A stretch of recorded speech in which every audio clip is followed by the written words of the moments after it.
What's good, fam? Welcome to Subs Over Dubs podcast, anime review of Vinland Saga, season 2, episode 7. My name is Vision, And I'm Rebel. and let's break down how Farmland Saga's gone so far. So, I think overall, it's still building. I mean, I don't know how you look at the episode. I'm okay with the slow pace based on like where the first season came and where we're at now. There's a lot of character development, and we're seeing the characters grow in front of our eyes. So we see Thorfinn and Einar planting wheat, and Thorfinn is just amazed because he's like, "This is it. They're starting to sprout," and he's like amazed. And Einar is kind of showing the ropes. She's like, "Yeah, now we pray." He's so confused. He's like, to what? It don't matter, bro. It don't matter. And he's got to the point where like they're literally screaming, praying on the ground. And my favorite part was when like Einar's just like, you have to give it your all. If not, it's even more embarrassing than not doing it at all. I'm like, that's true. And he's like, my bad. And then they just start doing it. It's wild. And I thought at one point when they're like screaming at the crops that we'd see somebody either see them or walk past and be like, these guys are crazy. You do see the deer being like, yeah, he's like, yeah, these guys disturbing the peace. I don't think I want to mess with these greens over here. They put some on them. But yeah, we see a lot more development between their relationship. I think Thorfinn's kind of opening up more to Einar and vice versa, which was a long shot versus not too long ago, 2 episodes. Yeah. We see Einar choke them in his sleep because he's angry.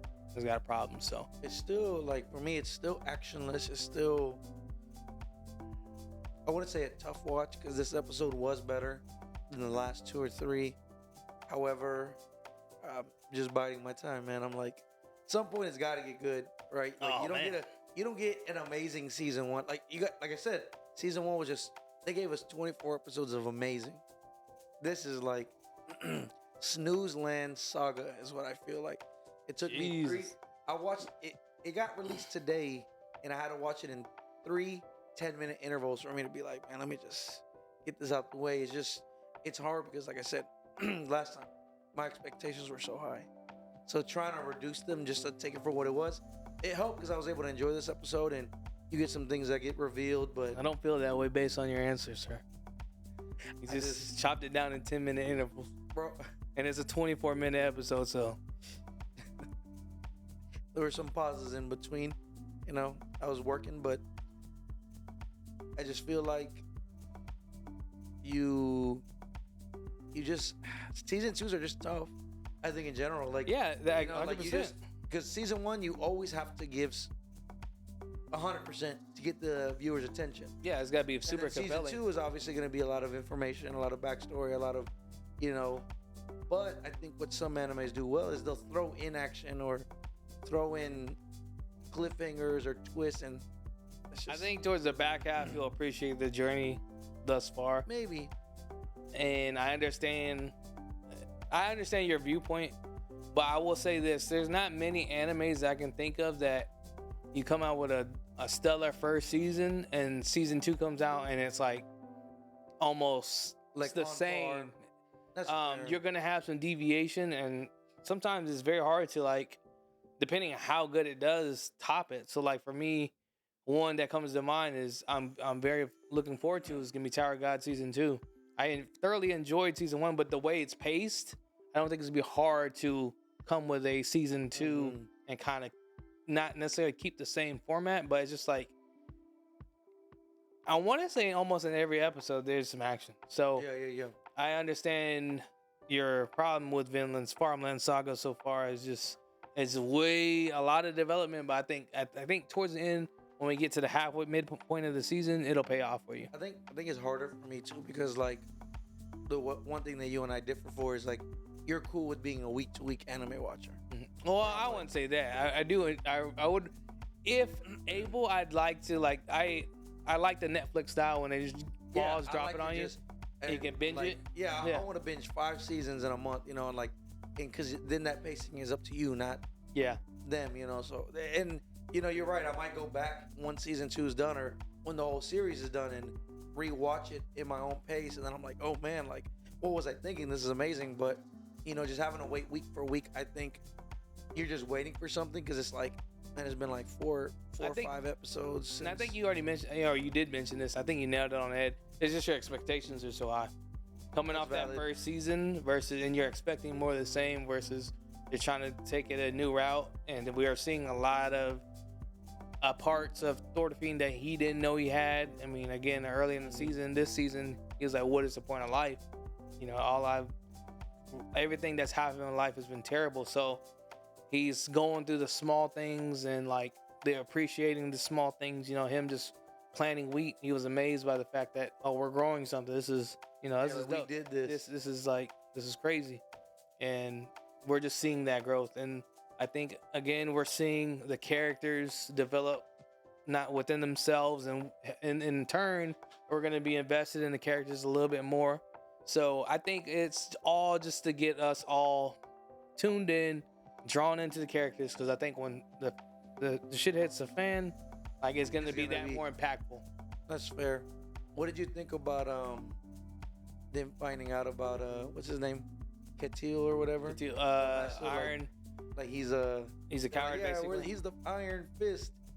And then at the end, he's like, no, I'm not. You know, up to this point, the show did a really good job. I never thought he was like a killer like that. Yeah. I did think he was capable of like, you know, being stern and like of shit. You know, he didn't make a decision and be quick to make it. But we're slowly unraveling that.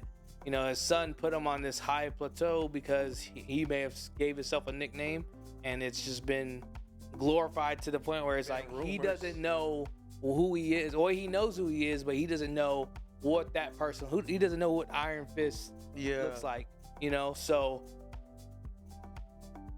it's good because I think that's any normal person. Not everyone's just like out there during wartime is just like blood hungry, ready to do damage like that. You know, there's gonna be a mixture of people.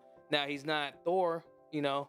See, that's what I thought. Like the way that he would hold himself, and then when Thorgil was like, "Oh, he's the Iron Fist. He did this, this, and this," and he was like, "Stop! I don't want to talk about it." I kept thinking of Thor's, and I was like, "Oh, he just went through it. Fighting. Like he just wants to be in peace. You know, he bought some land, bought some slaves, and just relax because he did all in the war." And then it's like, not even 10 minutes later, like, yeah, that was all a lot. I started to respect this guy. I was like, oh, maybe he could be like a type of father figure to Thorfinn, because it's like, you know, me and your dad been do the same thing. So I already started getting these ideas, and it's like, nah. See, and this is why it's these moments can be good, because like, you drew comparisons and parallels that you thought were there, and then they kind of take it in another direction. The left instead of the right. So, you know, I think there's more of that to come, and to see what decisions are made. Like, I think, again, I mentioned this in a couple episodes back, what I think is going to happen is they're either going to get raided, or something's going to happen to the point where, you know, it's Snake, Thorfinn, Einar, and then Olav, I believe his name is, the master's son, are going to group up together and fight whatever is going on. And now that we get kind of this information that Metal Fist is not who he's not Metal Fist, Iron Fist. He's not Iron Fist out here brawling when he breaks his weapon on someone with his first swing. Find out who he really is. He's just gonna be put in a position where he's gonna get exposed. That, or the chick is gonna. I don't know why necessarily she would just say something, because that would only hurt her. Like you could hurt him by like exposing him, but that's only gonna hurt you worse in return. So there's no real incentive. Is it me, or like when I was watching it, I felt like she had like a Dr. Jekyll, Mr. Hyde type of thing. Like in the beginning, like it's daytime and she's all like cute and happy, and like she's like the happy slave. Yeah, you know. But then like when she's with him, she looks like a totally different character. Like she hates this man, or she is like evil. And I'm like, I had a fact check, because I was like, was that actually Arnheid? Like, was it the same girl that Einar's like trying to basically save? And I'm like, yep, it is. But it was kind of creepy to me, because I'm like, is she plotting, like in that aspect, is she plotting against him? Is she gonna expose him, or is it just like, I don't want to be here? I mean, anime history would say that is like the plot phase. Yeah. But I don't think it's that. I mean, if we look at it for what it is, she's basically she is a slave, and she just obviously had a layup with the dude, and who knows if she had to do that with others?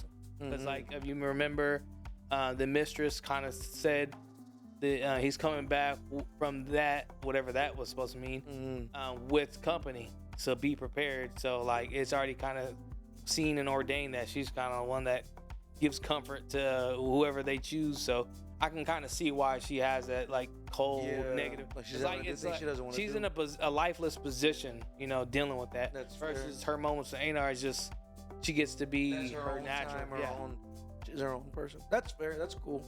It's just weird though, because I'm like, she looks straight up evil and I scary. think she's just broken. I think that's just she's like kind of empty in those she moments. Hides it in front of Einar.